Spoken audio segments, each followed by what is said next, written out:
This is going to be, what would you call it? We're going to go through the Bible. I have many questions. I was watching some YouTube videos, and a lot of them seem to be against the Bible and all that. I'm not here to convert anybody or anything like that, but more or less, I want to go through because I have many questions myself. I'm going to start at the beginning, and we're not going to read it all the way through. We're going to jump to different parts of it and phrases. And things that I don't understand, I'm going to ask AI questions during this. I'm going to be using ChatGPT. It's very interesting. I've tried it, and you can. It's a wealth of information. It's not going to give any answers, but it will go back and find references to different parts, and it does a good job of answering your questions pretty thoroughly. So that's what we're going to do. And how we're going to start off, I'm just going to start off with parts of Genesis and begin it. But I'll be using two different Bibles. I got the King James Version, and I have the New Catholic Bible. The New Catholic Bible has a little more detail when you read it. Supposedly it's more up to date. It's been different manuscripts have been found over the years. And when they put the New Catholic Bible together, it's been updated. It also contains more books than the King James Version. King James did have all the books in it, but after the Protestant Reformation, those 6 of the books were removed. But some of the ones that were removed I do not understand, like Tobit. Very beautiful story, but no longer in the King James Version. So for reasons like that, we'll have to go cross-reference between the two different Bibles for meanings and for books that are missing out of the King James Version. So I'm going to start chapter 1, Genesis. We're going to go down to verse 25, chapter 1. And God made the beast of the earth after his kind, and cattle after their kind, and everything that creepeth upon the earth after his kind. And God saw that it was good. And God said, let us make man in our image, after our likeness, and let them have dominion over the fish of the sea, and over the fowl of the air, and over the cattle, and over all the earth, and over every creeping thing that creepeth upon the earth. So God created man in his own image. In the image of God created he him. Male and female created he them. And God blessed them, and God said unto them, be fruitful, and multiply, and replenish the earth, and subdue it, and have dominion over the fish of the sea, and over the fowl of the air, and over every living thing that moveth upon the earth. And God said, behold, I have given you every herb bearing seed which is upon the face of all the earth, and every tree in which is the fruit of a tree yielding seed. To you it shall be for meat, and to every beast of the earth, and to every fowl of the air, and to everything that creepeth upon the earth, wherein there is life, I have given every green herb for meat. And it was so. And God saw everything that he had made, and behold, it was very good. And the evening and the morning were the 6th day. Now this is chapter 1. We haven't even got to Adam and Eve. But he created man in his own image and woman, and then told them to replenish the earth. Replenish, in my mind, would mean to redo it, but because you think it would just be, multiply and take over the earth, but replenish the earth and subdue it. So we haven't been to Adam and Eve. So were there people that God had made prior to Adam and Eve? I know some will say Adam and Eve were the very first, because when we start on chapter 2, we'll go right into them.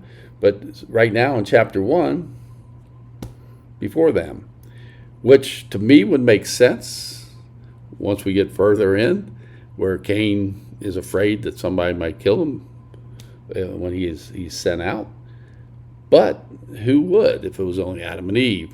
So kind of makes sense to me that there are other people, because that would make sense when he goes out. Who are the other people out there?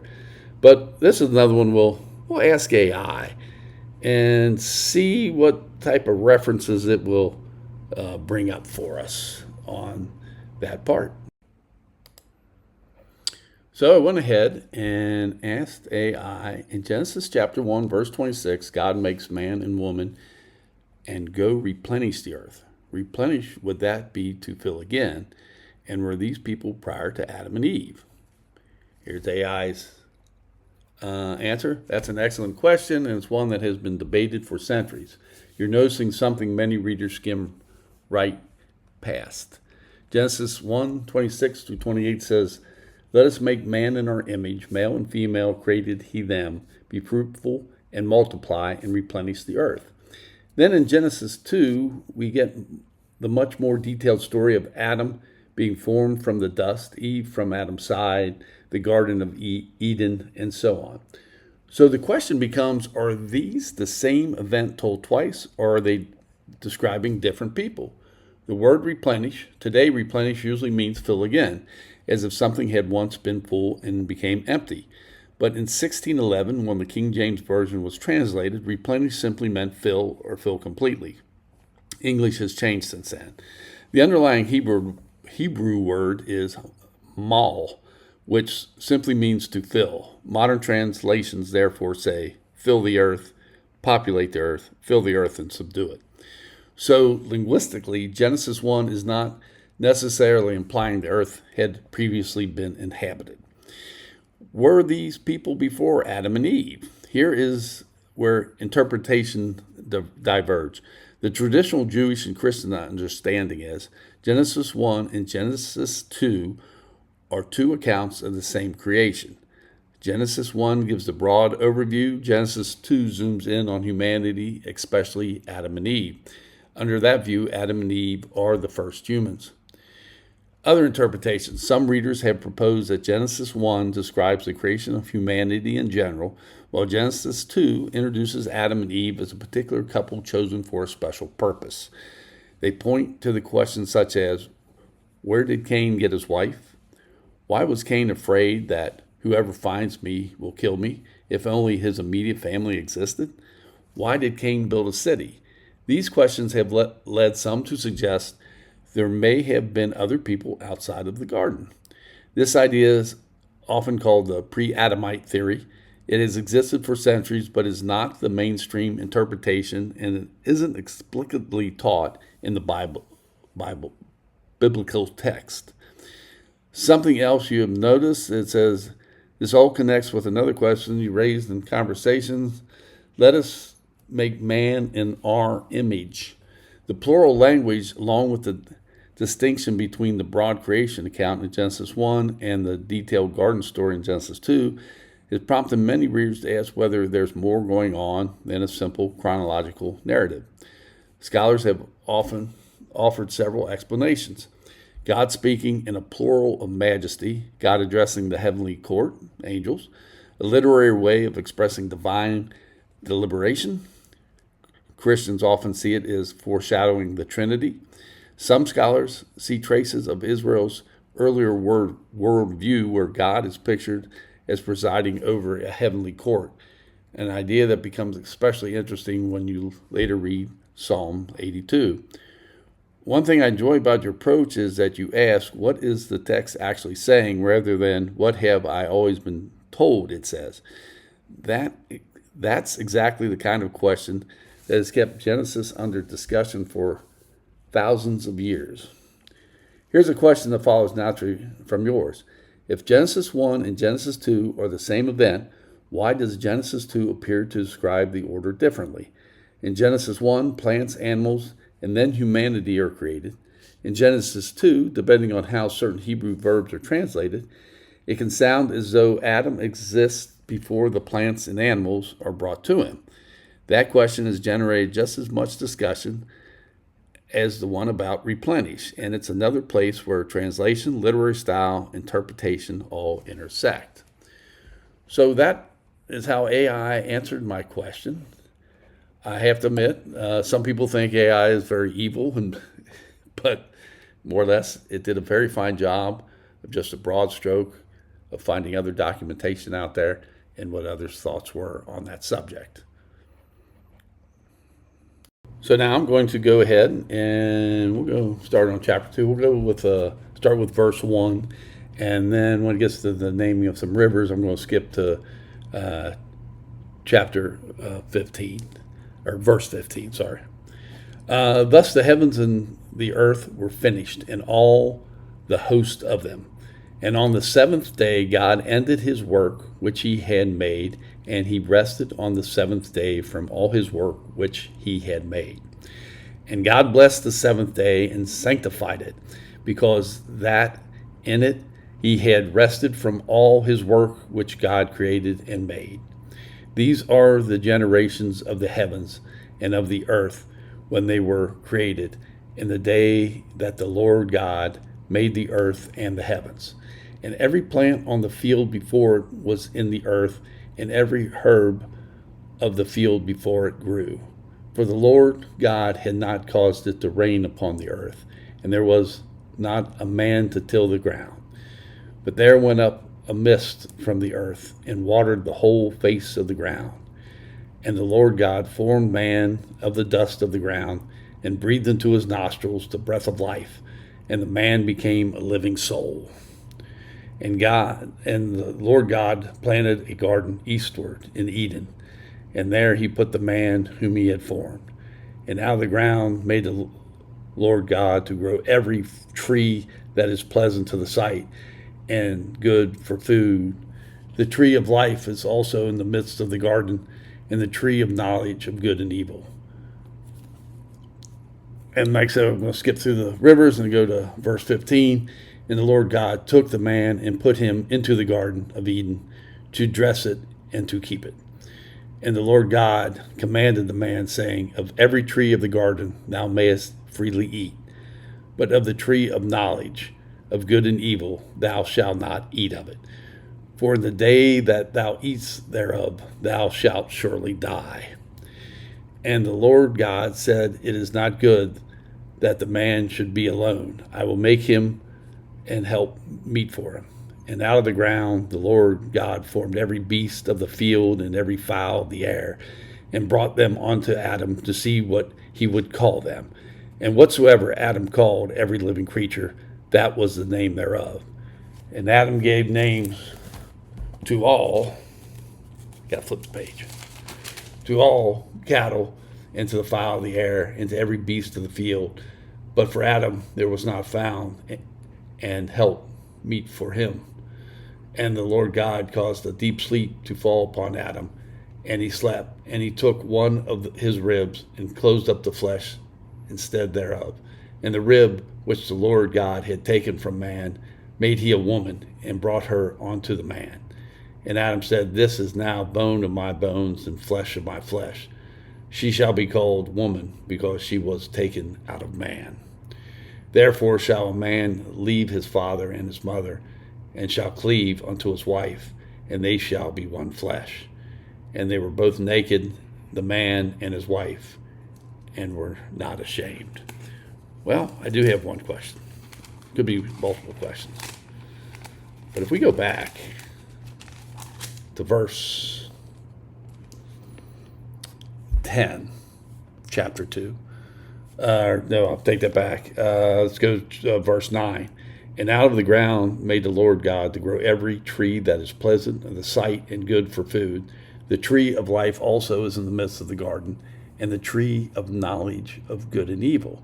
And he's told not to eat from this tree, so he skips down to verse 16. And the Lord God commanded the man, saying, Of every tree of the garden thou mayest freely eat, but the tree of knowledge of good and evil thou shalt not eat of it. Well, here's another question I got to throw to AI.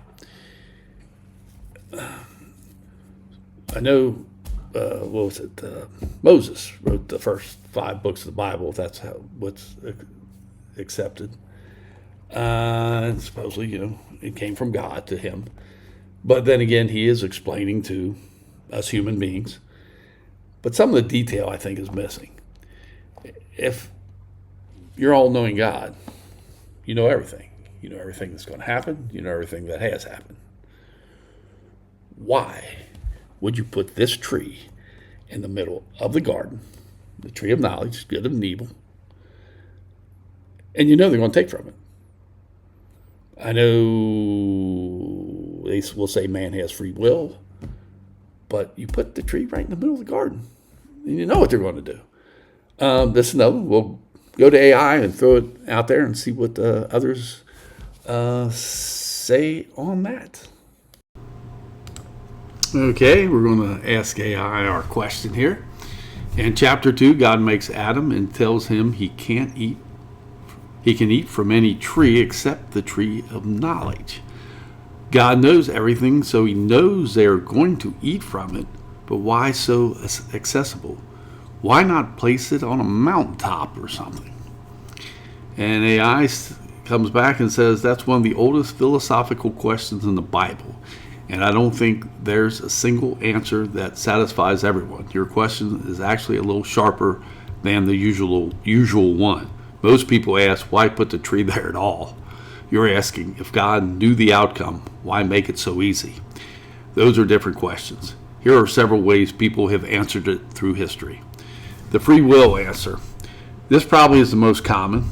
Love and obedience only have meaning if there is a real possibility of saying no. If the tree were on top of an unclimbable mountain or behind an army of angels, then Adam and Eve never really had a choice. They would be obedient because they couldn't do otherwise. The tree's accessibility makes the choice genuine. The test was never about the fruit. Many Jewish and Christian thinkers say the fruit itself was irrelevant. God could have said, don't step over the rock, don't enter that valley, don't touch that stream. The command was about trust. Will you trust me even when you don't fully understand? In that view, putting the tree nearby makes perfect sense because the test had to be part of everyday life. Coming of age reading. This fits something I mentioned before. You wondered whether the story is less about botany and more about humanity maturing. In that reading, the tree represents moral awareness. Children trust their parents. Adults begin deciding good and evil for themselves. The tree isn't simply a temptation. It's the doorway into adulthood where all the burdens that come with it. It's the point hiding the tree would defeat the story. Literary answer. Think about every story you ever read. If the One Ring were locked in a vault, no one could enter. There's no Lord of the Rings. Stories require conflict. Genesis isn't trying to explain horticulture. It's trying to explain why humans live in a world of pain, work, shame, and death. The tree is the catalyst. Skeptical reading. Some readers, including many modern scholars, see Genesis as an ancient wisdom story. The author already knows humans fall. The audience knows humans fall or fail. The question isn't whether they eat. The question is why humans always seem to reach for what they've been told not to. Here's a question that always intrigued me. Suppose God had placed the tree on the highest mountaintop. Would humanity eventually have climbed the mountain? Given enough curiosity, given enough ambition, given enough generations, would the outcome actually change? The story seems to suggest the problem isn't the tree's location, it's something about the human heart. Your question already reminds me of something you've said before. If God knows everything, why create a situation that unfolds exactly as foreseen? That's one of the deepest tensions in Genesis. The text never directly answers it. Instead, it presents a God who knows the outcome and still creates a world in which humans make meaningful choices. Whether that's ultimately about free will, the necessity of moral growth, a literary explanation of the human condition, or something else entirely depends on the interpretive lens you bring to the text. It's a question that occupied Jewish rabbis, Christian theologians, and philosophers for over 2,000 years, and it's still an open conversation. So, with our AI, like I said, doesn't seem evil. It does bring a lot of other information in that you might not thought of, or even throw stuff in to make you think of another question. But so far, the Chat GPT, I have liked it when going through the Bible.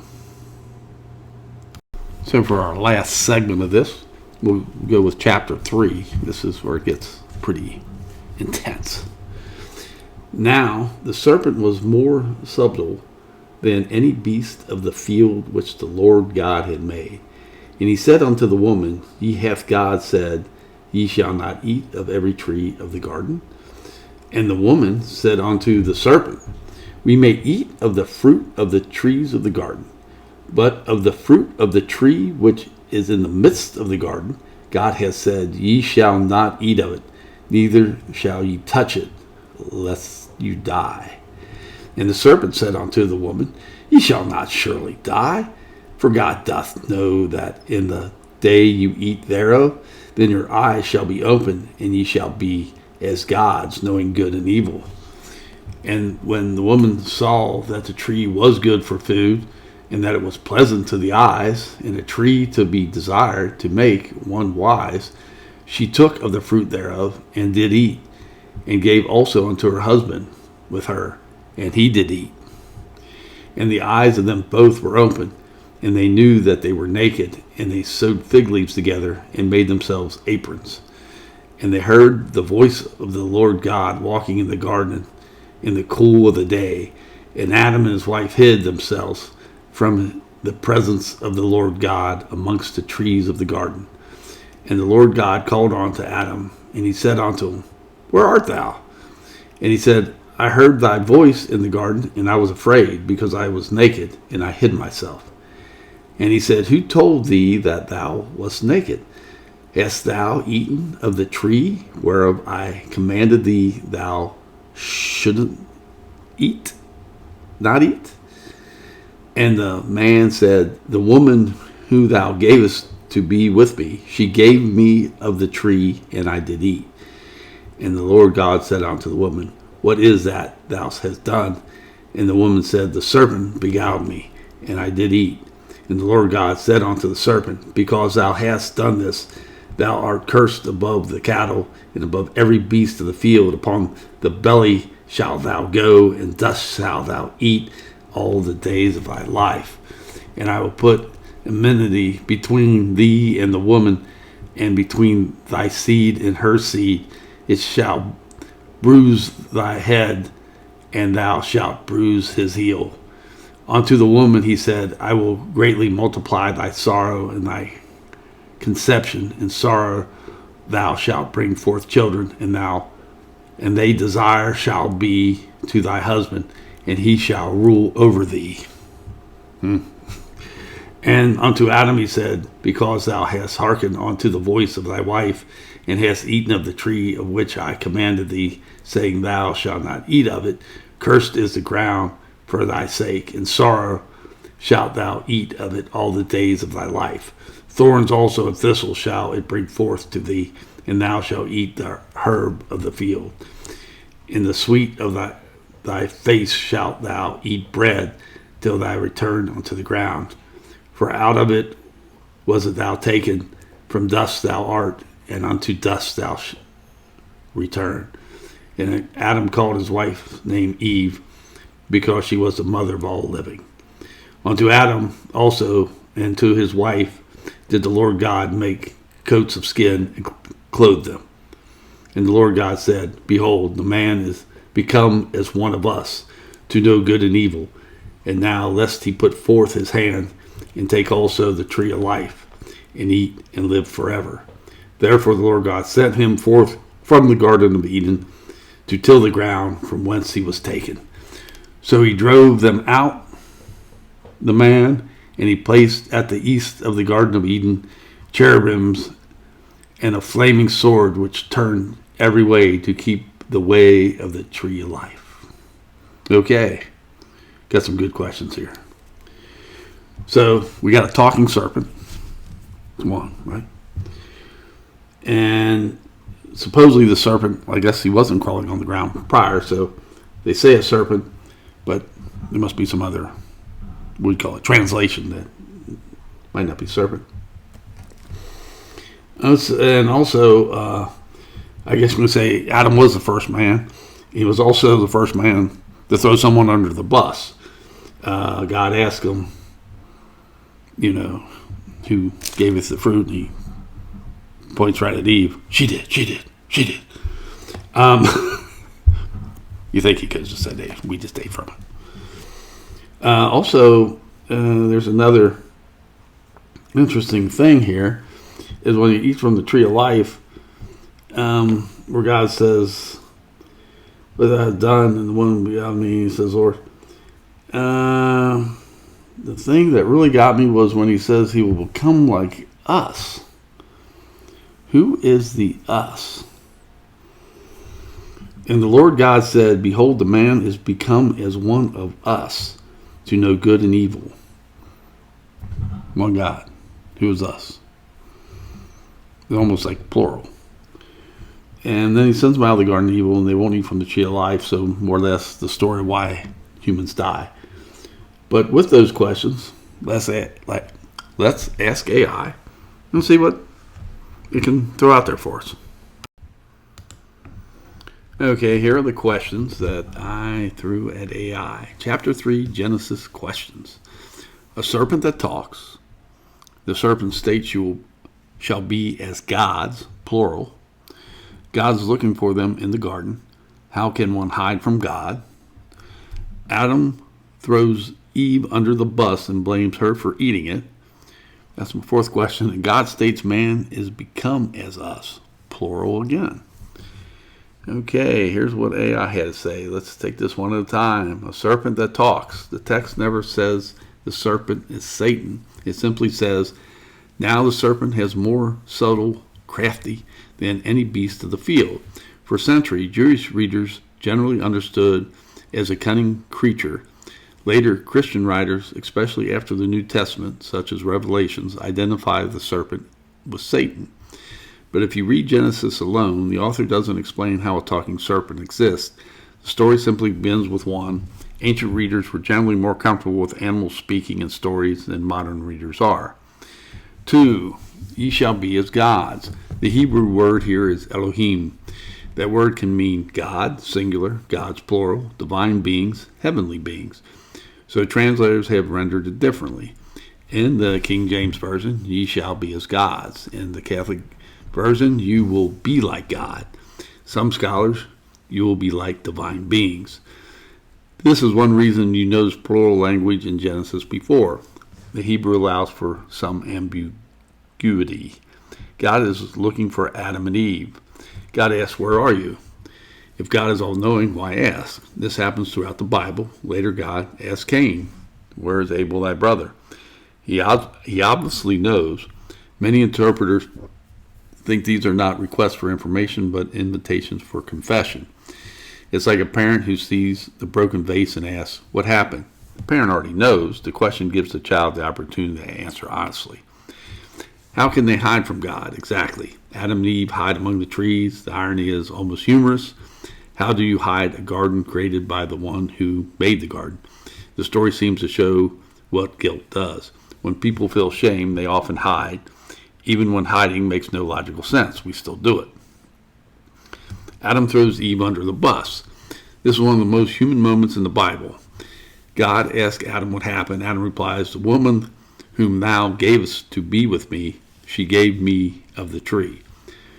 Notice what Adam actually says. He blames Eve first, then God. The woman you gave me. In one sentence, Adam shifts responsibility to both. The story paints humanity as avoiding responsibility almost immediately after disobeying. The man is become of one of us. Again, the plural appears. Genesis 3:22 says, behold, the man is become as one of us, to know good and evil.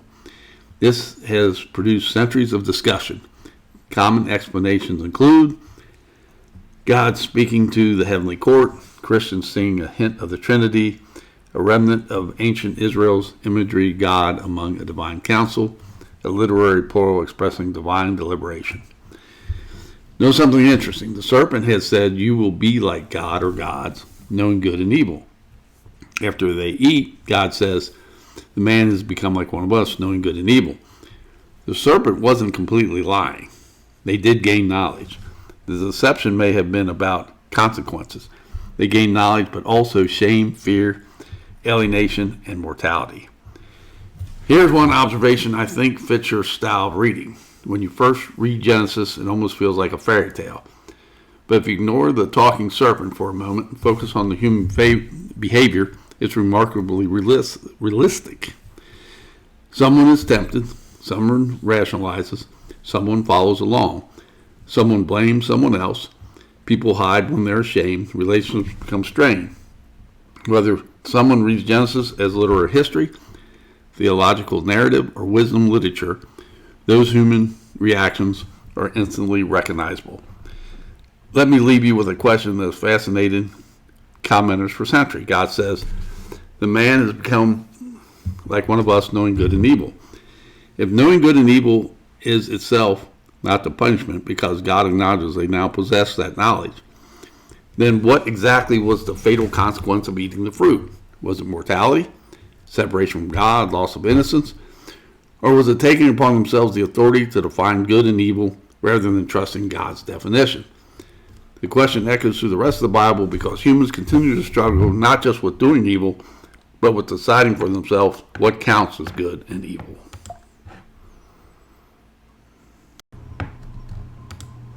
Now, one last AI question for just the first chapters we went through that I wanted to ask.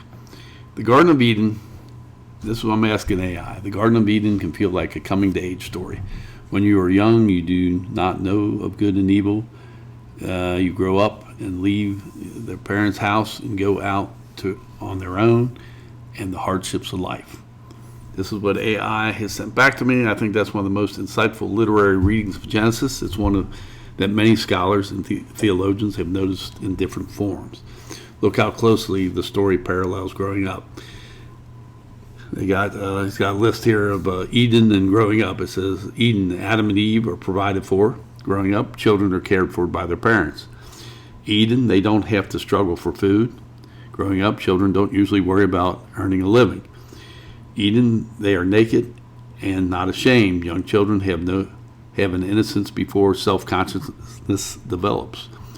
They eat the fruit and become aware. Adolescents become aware of morality, sexuality, and consequences. They hide because of shame. One of the first painful emotions many people experience is shame. Eden, they leave the garden. Growing up, adults leave home. Eden, they must work by the sweat of their brow. Growing up, adults discover that life requires labor and responsibility. Seen that way, Genesis isn't just explaining why humans die, explaining what it feels like to become human. One thing that strengthens this reading is that the knowledge they gain isn't mathematics or astronomy. It's the knowledge of good and evil, moral awareness. Children gradually develop that awareness. They begin to recognize not only that they've done something wrong, but that they can be judged by others. Shame follows naturally. Then notice the first thing they do after eating. They knew they were naked, not they knew how to build cities, not they understood the stars. The first awareness is of themselves. That's physiologically profound. Psychologically profound. It reminds me of something developed psychologists talk about. There comes a point in childhood when people become deeply aware of themselves and seen through other people's eyes. Self-consciousness blooms, and with it come embarrassment, shame, pride, and anxiety. Whether or not the author intended that psychological insight, the story captured it remarkably well. This also connects to something you observed before. In your reading, you often look for the human lesson beneath the narrative rather than stopping at the surface events. The garden story works surprisingly well on that level. In fact, your reading reminds me less of scientific explanation of human origin and more of a universal story. Every one of us begins life in a kind of Eden. We are cared for, we trust, we are innocent. Then, sooner or later, we discover that the world contains deception, responsibility, suffering, and death. We leave the safety of childhood, and there's no going back. Whether Genesis is read as history, theology, or literature, that pattern resonates with almost everyone's experience. One caution I'd add is that this reading doesn't necessarily replace the traditional theological reading. Many believers would say the story can operate on multiple levels at once. It can describe humanity's relationship with God and symbolically describe the transition from innocence to maturity. What is the Garden of Eden isn't only about where humanity began, but about something every human being experiences. Is Eden the place we all leave when we grow up? But with AI, as I stated, it doesn't seem any evil. I know some people just don't trust it whatsoever, but like that, it just gives you good context going back and forth. You can debate it if you want or whatever. But it just gives you insight what others have thought, whatever the others have written. AI just has a good database where it can pull from, where you'd have to read 1,000 books to get the same information. So it just makes it easy, and I do like how that works. Well, that's just for the first segment, because any longer this thing's getting too long. But I'll come back and just keep on going, and hopefully the 3 people that are out there on my channel, they appreciate it. Thank you, everybody, and everyone have a fantastic day.